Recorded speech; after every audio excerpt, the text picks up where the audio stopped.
देवीजवळ एक अपघात झालेला आहे, त्यात 3 वारकरी महिलांचा मृत्यू झाल्याची माहिती आहे आणि ट्रकने त्यांना घरी दिलेली वारकरी ट्रक होता. वारकऱ्यांच्या या दिंडीमध्ये जो अपघात झाला आहे तो अत्यंत दुर्दैवी आहे. 3 महिलांचा त्यामध्ये मृत्यू झालेला आहे, 6 जण जखमी आहेत आणि ज्या ट्रकमुळे अपघात झाला तोही वारकऱ्यांचाच होता. परंतु अशी घटना घडू नये याची सगळी काळजी सरकारही घेत आहेत, स्थानिक कार्यकर्तेही घेत आहेत, काही NGOज घेत आहेत. परंतु तरी अशी जेव्हा घटना घडते त्या टायमाला महाराष्ट्राच्या सर्व जनतेला त्याच्याबद्दलचं दुःख हे जाणवतं. या घटना झाल्यानंतर त्या ठिकाणी आता उपमुख्यमंत्री सुनेत्रा वहिनी त्या हॉस्पिटलला गेले, त्या भेट देत आहेत. वारकरी महामंडळाचा अध्यक्ष म्हणून मीही त्याबद्दलची संपूर्ण माहिती घेतो आहे आणि शासकीय मदत निश्चित जे कुटुंब त्या ठिकाणी ते म्हणजे जे महिला वारल्या त्यांच्या कुटुंबाला मदत केली जाईल आणि जर जखमींनासुद्धा सर्व उपचार हा शासनातर्फे केला जाणार आहे. परंतु मी वारकरी बंधू भगिनींनासुद्धा या माध्यमातून विनंती करतो की ही दिंडीमध्ये लाखो वारकरी असतात, त्यावेळेला थोडंसं जीवाची काळजीसुद्धा आपण घेतली पाहिजे. काही गोष्टी आपणही पाळल्या पाहिजेत. अपघात होऊच नये अशी आमच्या सर्वांची इच्छा असते, तुमची इच्छा असते. परंतु चुकून अशा ज्या घटना घडतात त्यामुळं असलेल्या या दिंडीला थोडंसं नाही म्हणलं तरी तो दुःखाचा झालरही लागल्या जाते. म्हणून आपल्या जीवाला सांभाळा आणि एक आनंदामध्ये आपली दिंडी तिथपर्यंत पोहोचवा.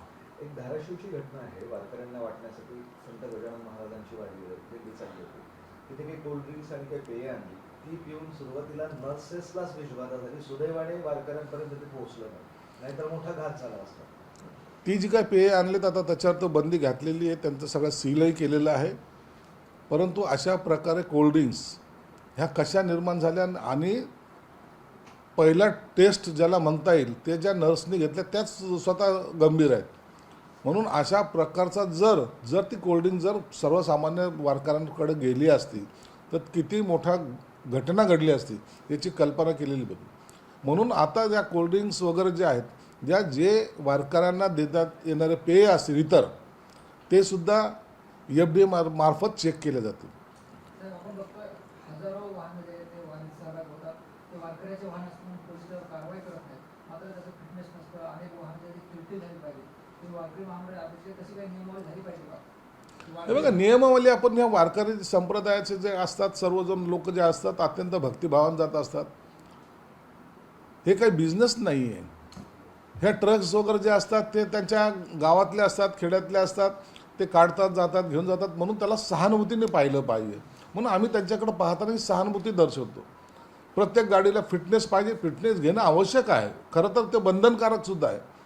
परंतु एखाद्यांनी जर घेतलं नाही तर त्याच्याकडे थोडासा कानाडोळा हे आम्ही करत असतो, यासाठी की ज्या भक्तिभावान ते जात असतात त्यांना अडखतही नको. पुन्हा ते वाहन जर अडवलं तर त्याच्यात असलेलं मटेरियल, त्यांचं असलेलं सामान हे सर्व त्या ठिकाणीच राहतं आणि मग त्याची ती वारी कंप्लीट होणार नाही. म्हणून थोडासा सहानुभूतीचा अंश आम्ही त्या ठिकाणी दाखवत असतो. परंतु तरी सर्व वारकऱ्यांनी आपल्या ज्या गाड्या असतात ना त्याचे फिटनेस करून घेतले पाहिजे. तुमच्यासाठी चांगलं आहे. तुम्ही जेव्हा जाता त्या टायमाला तुमची गाडीमध्ये बंद पडू नये किंवा ती गाडी चांगल्या स्थितीत असावी, हा त्याचा मागचा आमचा हेतू असतो. ही भावनासुद्धा सर्व या दिंडीमध्ये सहभागी होणाऱ्या वारकरी संप्रदायाने सुद्धा समजून घेतली पाहिजे. राजकीय प्रश्नांच्या बरोबर महाराष्ट्राच्या राजकारणात मुख्यमंत्री देवेंद्र फडणवीसांच्या नावावर एक नवा विक्रम झाला आहे. सर्वाधिक काळ मुख्यमंत्रीपद, 3 वेळा मुख्यमंत्रीपद, असा एक नवा विक्रम शरद पवारांना मागे टाकला. देवेंद्र फडणवीस महाराष्ट्र राज्याचे लाडके मुख्यमंत्री, त्यांना आमच्या पक्षातर्फे आमच्यातर्फे सुद्धा मनापासून हार्दिक शुभेच्छा. एक नवा विक्रम देवेंद्र फडणवीस साहेबांनी केला आहे.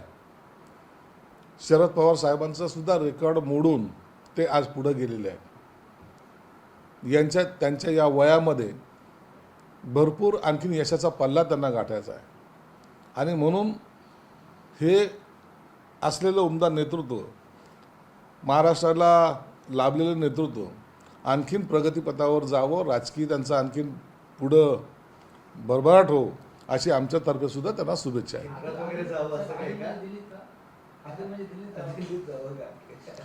त्यांनी कुठं जावं हा निर्णय त्यांचा असतो, परंतु आज त्यांनी रेकॉर्ड मोडला आहे, या आनंदाच्या आम्ही त्यांना शुभेच्छा देतो. विनायक राऊत यांच्यावर कौटुंबिक हिंसाचाराचा गुन्हा दाखल झालाय. त्यांच्या मुलीनं सुनेनंच प्रेस कॉन्फरन्स घेत मला जादूटोणा करत होते, मानसिक शारीरिक छळ करत होते असे आरोप केलेले आहेत. विनायक राऊतच्या सुनेने पत्रकार परिषद घेऊन ज्या प्रकारे आरोप केलेले ते अत्यंत गंभीर आहेत. ते ऐकून सुद्धा माणसाला तिच्यावर होणारा अन्याय अत्याचार किती प्रमाणात होता याची जाणीव होते. आता विनायक राऊत काही जरी बोलत असले तरी सुनेने पत्रकार परिषदेमध्ये असे आरोप करणं याला सरकारने गांभीर्याने घेतलेले, त्यांच्यावर गुन्हा नोंद झालेला आहे. 7 लोकांवर त्यांच्यावर गुन्हा नोंद झालेला आहे. आणि ज्या जादूटोण्याबद्दल टीका करत होते तेच आता जादूटोण्यामध्ये किती माहीर आहेत हे सुद्धा आता महाराष्ट्राच्या लक्षात आलेलं आहे. म्हणून महिलावर अत्याचार करणे किंवा छळ करणे या सगळ्या गुन्ह्यामध्ये आता विनायक राऊतच्या सर्व कुटुंबाला यावं लागेल. एक बातमी आली आहे, राज्यातील मागासवर्गीय विद्यार्थ्यांच्या वसतिगृहांची दैना झाली आहे. कॅगनं हा ठपका ठेवला आहे असं सांगतात. निश्चित आहे, काही मागासवर्गीय हॉस्टेल्स जे आहेत जे भाड्या तत्वावर आम्ही घेतलेले आहेत अनेक वर्षापासून आहेत, ते आता आम्ही एक एक काढण्याचा प्रयत्न करतो आहे. जे खात्याचे जे काय हॉस्टेल आहेत त्यांनासुद्धा मोठ्या प्रमाणात निधी आम्ही दिलेला आहे. नवीन हॉस्टेलची निर्मितीसुद्धा आम्ही करतो आहे. आणि म्हणून आता यापुढे ही दैनंदिन अवस्था होऊ नये याचा प्रयत्न आमचा विभाग करत आहे. मुंबईमध्ये वाहतूक कोंडी होऊ नये म्हणून इन्फ्रास्ट्रक्चर तयार करतोय, मोनो रेल्वे हे ते रस्ते तयार केले असा तुमच्या सरकारचा दावा आहे. तुमच्याच उपमहापौर आहे, त्यांचं म्हणणं आहे वाहतुकीमुळे कोंडीमुळे मी त्रस्त झाली आहे, मला महापौर बंगल्याच्या बाजूला एक बंगला देण्यात यावा, किमान माझी वाहतूक कोंडीतनं सुटका होईल. त्यांनी ते विधान केलेले. दादर सारखा एरिया आहे, गजबजलेला एरिया असतो. 25 वर्षाची साचलेली घाण आता काढायला थोडा उशीर जरूर लागतोय, पण वर्षभरात त्यांची सुद्धा अडचण दूर होईल. उपमहापौरांना घर द्यावं का पण आता तिकडे? नाही, उपमहापौराला घर द्यायचा असा नियम नाही आहे, म्हणून त्यांना घर देता येणार नाही. सर, उद्धव ठाकरेंनी दुपारी 12:30 वाजता महत्त्वाची पत्रकार परिषद बोलावली. आणि ते काय बोलू याकडे लक्ष आहे? काय बोलणार आहे? त्यांच्याकडे आता विषय नाही आहे. ते आता राम मंदिरावर बोलतील, पुन्हा तोच विषय घेतील. नागपूरला आम्ही आता हे करणार आहात, ते करणार ते म्हणतील. त्यांनी खरं तर विनायक राऊतवर बोललं पाहिजे, त्यांनी संजय राऊतवर बोललं पाहिजे, त्यांनी महाराष्ट्राच्या राजकारणावर बोललं पाहिजे. परंतु 2-4 टोमणे मारणं हा त्यांच्या त्या पत्रकार परिषदेचा हेतू असावा. यापेक्षा दुसरं काही त्या पत्रकार परिषदेमधून निघणार नाही. मॅन्युअलमध्ये तो माणूस पडला, त्या कॉन्ट्रॅक्टर्सला सगळ्यांना नोटीसही पाठवण्यात आल्या, मात्र उत्तरं देण्याचं सुद्धा स्वारस्य या कॉन्ट्रॅक्टर आणि या लोकांमध्ये नाही असं पुढे आलेलं आहे. जुमानत नाही आहे महापालिकेला नोटिसांना काम करणारे लोक. जुमानत नाही असं जर असेल तर त्यांनी तातडीने त्या कॉन्ट्रॅक्टरला हे काळ्या यादीत टाकलं पाहिजे आणि त्याच्यावर फौजदारी स्वरूपाचा किंवा मनुष्यवधाचा गुन्हा दाखल केला पाहिजे. जर तो आधी एवढे मस्तवाल जर कॉन्ट्रॅक्टर होत असतील तर मग सर्वसामान्याच्या जीवाला धोका निश्चित पोचतो. म्हणून याच्यावर कठोर कारवाई केली तर मागच्याला ठेस पुढचा शहाणा असं आपल्याला करता येईल. मराठवाड्यात गंभीर परिस्थिती आहे, पाऊस नाही आहे, शेतकरी पेरण्यात झालं नाही, ज्यांनी केली त्यांना दुबार पेरणी. काय मराठवाड्यामध्ये आताच्या घडीला इतकी भयानक परिस्थिती आहे की पावसाची आम्ही चातकासारखी वाट पाहतोय कधी बरसेल. शेतकरी स्वतः मशागत करताना आपण पाहताय, ज्यांच्याकडे बैल नाही ते स्वतः माणसं ते शेतीची मशागत करतायत, नांगराला ते स्वतः लागलेले आहेत, परंतु पावसाचा पत्ता नाही. हीच जर परिस्थिती पुढं कायम राहिली तर सर्वात मोठा दुष्काळ या मराठवाड्यात पडेल, विदर्भात पडेल अशी एकंदरीत स्थिती आहे. म्हणून सरकारसुद्धा याच्याकडे गांभीर्याने पाहत आहे आणि रोजच्या रोज बिघडणारी परिस्थिती. आज जर शेतकऱ्याला पेरावं का नाही पेरावं हा जो प्रश्न निर्माण झाला आहे याची सरकार निश्चित काळजी घेईल. आणि मला वाटतं या संदर्भामध्ये उद्या कॅबिनेटच्या नंतर तातडीची बैठकसुद्धा मुख्यमंत्र्यांनी बोलवलेली आहे. देवेंद्र फडणवीस यांनी रामरक्षा आंदोलनात सहभाग घ्यावा असं संजय राऊत म्हणाले. संजय राऊत हे तो येडा माणूस आहे. त्यांनी काय, देवेंद्र फडणवीस हे राम मंदिरच्या आंदोलनात सुद्धा सहभागी झाले होते. आता यांनी रामरक्षा करून बाकीच्या गोष्टीवर फालतू चर्चा करण्यापेक्षा त्यात काय सुधारणा करता येईल याकडे लक्ष दिलं पाहिजे. असं आपल्या छत्रपती संभाजीनगरच्या बजाजनगरमधील महेश कुमार नावाचा युवक होता. तो मुळशीतील दुर्घटनेत वारला. 17 दिवसापूर्वी त्याचं लग्न झालं. दोषीवर कडक कारवाई करावी अशी म्हणून यांची मागणी. सर, एकूणच या सगळ्या लोकांच्या 9 जणांच्या मृत्यूसाठी जबाबदार कोणाला धरावं? मोशीतली दुर्घटना दुर्दैवी आहे. आता ती घटना जर तुम्ही पाहिली असेल, तो कचऱ्याचा सगळा जो प्रकार जो पाहिला आहे तो अत्यंत भयानक आहे आणि कोणी कल्पनासुद्धा केली नव्हती. अचानक घडलेली घटना, त्याच्यामध्ये ज्या 9 जणांचा मृत्यू होतो आणि ती घटना प्रत्येक माणसाचं मन हेलवणारी घटना आहे. म्हणून आता ह्या घटनेकडे आता सर्व दुःखित आहे, त्याचं सर्वांना त्याची कल्पना आहे. परंतु त्या घटनेमधून आता बोध घेण्यासारखं सुद्धा आहे की कचऱ्याचं एवढे मोठे टावरसारखं उभं राहतात आणि ते अचानक कोसळल्यानंतर काय घडू शकतं. हे दुर्लक्ष ज्यांनी केले त्यांच्यावर सुद्धा कारवाई झाली पाहिजे. लाडकी बहीण योजनेतून 80 लाख नावं वगळली अशी माहिती होती. मात्र आता त्यामध्ये आणखी 12 लाख नावं वगळण्याची माहिती आहे. म्हणजे आता 92 लाख नावं वगळली गेली आहेत. आणि शुक्रवारी कॅबिनेट अहवाल दिला होता. त्यामध्ये म्हणलं की राज्याच्या आर्थिक परिस्थितीवर यामुळे ताण आलाय. या योजनेअंतर्गत 3,541 कोटी रुपयांचा खर्चाचं कोणतेही समर्थन होऊ शकत नाही. हे बघा, लाडकी बहीण योजना सुरू केली, हे सरकारला कल्पना आहे की या खर्चामुळं निश्चित सरकारच्या तिजोरीवर ताण येणार आहे. हे लपून राहिलेलं नाही. परंतु लाडकी बहीण योजनेच्या माध्यमातून सर्वसामान्य भगिनीला तिच्या पायावर उभं राहण्यासाठी, तिचा संसार चालवण्यासाठी, तिच्या मुलाबाळांचा सांभाळ करण्यासाठी ही दिलेली रक्कम ही आम्ही जाणून बुजून दिलेली आहे. आम्हाला हे ताण पडतं हे माहिती असून सुद्धा दिलेली. परंतु याचा अर्थ असा होत नाही की कुणाला सहकार्यच करायचं नाही. हे लाडके बहीण योजनेमध्ये आज तुम्ही त्या बहिणींकडे पहा, त्यांना एक आधार मिळालेला आहे. म्हणून ही योजना बंद आम्ही कधीच होऊ देणार नाही. ही योजना चालू राहील. आता राहिला प्रश्न, अनेक लोकांची नावं का वगळले जात आहेत. जे इन्कम टॅक्स भरत आहेत, ज्यांच्याकडे 4 व्हीलर आहे, जे नोकरीला आहेत, अशाही काही लोकांनी त्या लाडके बहीण योजनेचा फायदा घेण्याचा प्रयत्न केला. इवन काही लोकांनी तर पुरुषांनी त्याच्यामध्ये नाव नोंदवलेलं होतं महिला म्हणून, त्यांची नावं वगळल्या गेलेली आहेत.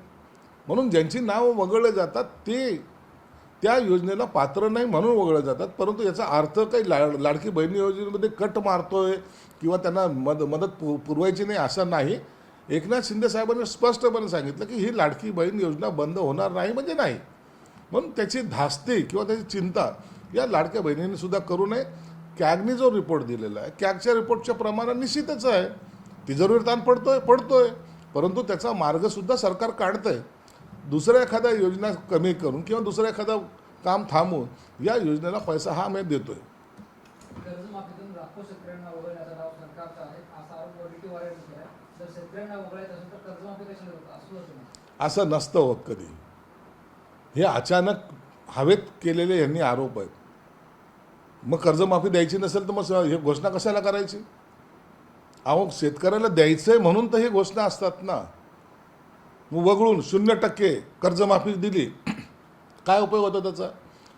विरोधक जे काही आरोप करतात ते बेसलेस आरोप असतो. त्यांना माहिती नसतं की ते काय आकडा काय काहीच माहीत नसतं. परंतु दर आठवड्याला त्यांनी ह्या गोष्टी बोलण्याच्या ऐवजी फायनान्समधून दर आठवड्याला शेतकऱ्याच्या खात्यावर किती पैसे गेलेत हे जर चेक केलं ना तर त्यांना तो कळेल आकडा कितीचा आहे, कसे पैसे पाठवलेत आणि कोणत्या भागातले कोणते शेतकरी आहेत. म्हणून सरकारने घेतलेली भूमिका अत्यंत ठाम आहे आणि ती शेतकऱ्याच्या हिताची आहे. लाडकी बहन योजना में पिछले महीने 80 लाख लाभार्थी थे. इस महीने 12 लाख जो लाभार्थी होकर हो गए. और खास बात ये थी 14,000 पुरुष लाभार्थी इसका लाभ ले रहे थे इस योजना में. यही बात है लाड़की बहन योजना में. ये जो बहुत कम स्तर की जो लाड़की बहन योजना में जो सहभागी वो बहनों को ये लाभ देने की योजना है. जो कुछ कमाते नहीं, घर बैठे हैं, उनके लिए ये योजना थी. लेकिन अभी हुआ ऐसा है कि जिसके पास 4 व्हीलर है, जो इनकम टैक्स भरता है, वो भी लाड़की बहन योजना में आए, तो वो लोगों के नाम कम किए. अब आपने ही बताया कि 14 लाख लोग जो आदमी उसके अंदर इंसर्ट थे, तो ये लोगों का नामा उसमें से कम होते जा रहे. लाड़की बहन योजना से सरकार के तिजोरी पे बोझा ज़रूर आया है, लेकिन सरकार उसके अंदर पर्याय निकाल रही है. इसके लिए हम लाड़की बहन योजना बंद होने नहीं देंगे। लाड़की बहन योजना हमारी चालू रहेगी। रामदास अठवले ने एक बयान दिया है, उसमें उन्होंने कहा है कि जल्द ही उबाटा के 15 विधायक शिवसेना में दाखिल होने जा रहे हैं। रामदास आठवले साहब ने जो कहा है, शायद उनकी जो मंशा या तो इच्छा है वो जल्दी पूरी करने की हम कोशिश ज़रूर करेंगे, लेकिन ऐसा वातावरण तो महाराष्ट्र में फिलहाल तो दिख रहा है कि उबाटा में अब कोई रहना नहीं चाहता। बाबा रामदेव का एक बयान बहुत सुर्खियों में है, जिसमें वो कह रहे हैं कि भारत जल्दी हिंदू राष्ट्र बनने जा रहा है। जब हिंदू राष्ट्र बनेगा तो बाकी लोगों को डरने की जरूरत नहीं है, क्योंकि हम सबके पूर्वज सनातनी हिंदू और आर्य वैदिक थे। बाबा रामदेव जी ने क्या कहा है ये उनका वैयक्तिक मत है। सरकार के तरीके से काम कर रही है, क्या बनेगा नहीं बनेगा, लेकिन एक बात तय है कि ये राष्ट्र उन्नति की ओर जा रहा है, महासत्ता बनने जा रहा है, और उसी के साथ हिंदुत्व का नारा भी साथ में लेके चल रहा है।